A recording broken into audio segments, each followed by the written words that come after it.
हर नर्मदेच्या जयघोषात भक्तिमय वातावरण। नवापुरातून हजारो भाविक नर्मदा परिक्रमेकरिता रवाना।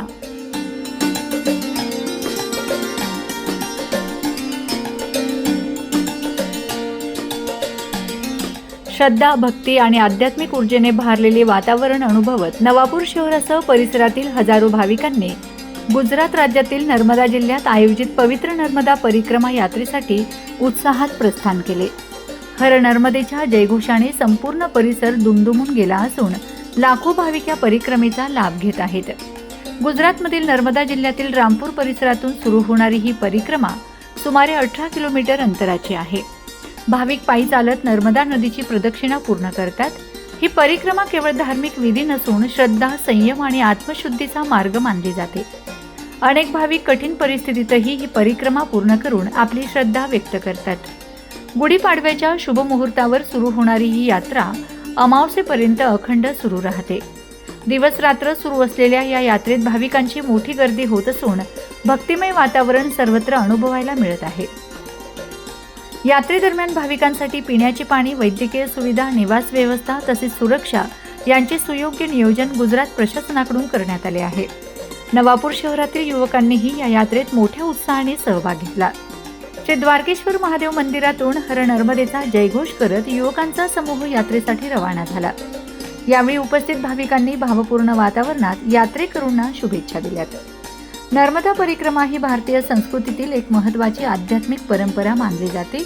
दरवर्षी लाखो भाविक या यात्रेत सहभागी होत असून श्रद्धा आणि भक्तीचा अद्वितीय संगम या यात्रेत अनुभवायला मिळतो। नवापूरसह परिसरातील भाविकांचा वाढता सहभाग ही या परंपरेप्रती असलेल्या अटळ श्रद्धेची साक्ष देत आहे। मी राजेश कुलकर्णी, मा नर्मदा गौरी अन्न क्षेत्र मा नर्मदाच्या आशीर्वादाने चालवतोय।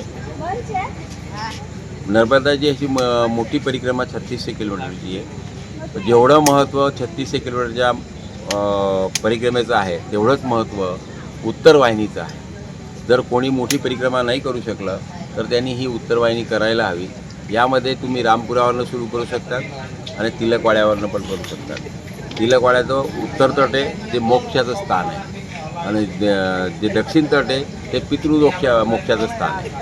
पितृंना मोक्ष मिळेल तिथनं आणि इथनं सुरू केली तर आपल्याला स्वतःला मोक्ष मिळेल। हे दोन प्रकार याच्यामध्ये आहे। उत्तर वाहिनी तुमची इथनं तिलकवाडा ते रामपुरा ते तिलकवाडा येते। याच्यामध्ये तुम्हाला धनेश्वर महादेव, कपिलेश्वर महादेव, तुम्हाला त्यानंतर तो रामानंद आश्रम, योगानंद आश्रम, त्यानंतर इथे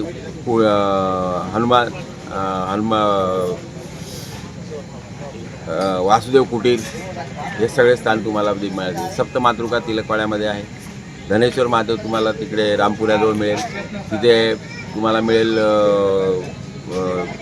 दशावतार मूर्ती।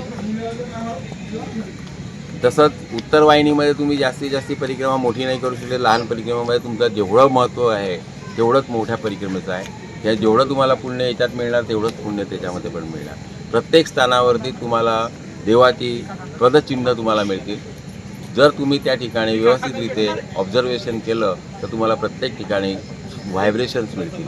शरीराला तुम्ही जर एकाग्रताने किंवा श्रद्धेने जर तुम्ही परिक्रमा केली, नर्मदेचं महत्त्व मोठ्यात मोठं आहे। मौन रीतीने केलेलं हवं। कधीही तुम्ही चालताना फक्त नर्मदे हरचं मनामध्ये जाप केलेला चांगला आणि एकाग्रतेने परिक्रमा करायला हवी। यासाठी रस्त्याने कोणी तुम्हाला प्रसाद दिला, काय दिला ते घ्यायचं खरोखर वर्जित आहे। पण सेवा करणारे तुमच्यासाठी सेवा करायला हजर असतात, कारण की त्यांना माहिती असतं एवढ्या उन्हामध्ये चैत्राच्या गुढीपाडव्यापासून ते अमावस्यापर्यंत 1 महिना चैत्राचा ही परिक्रमा चालते।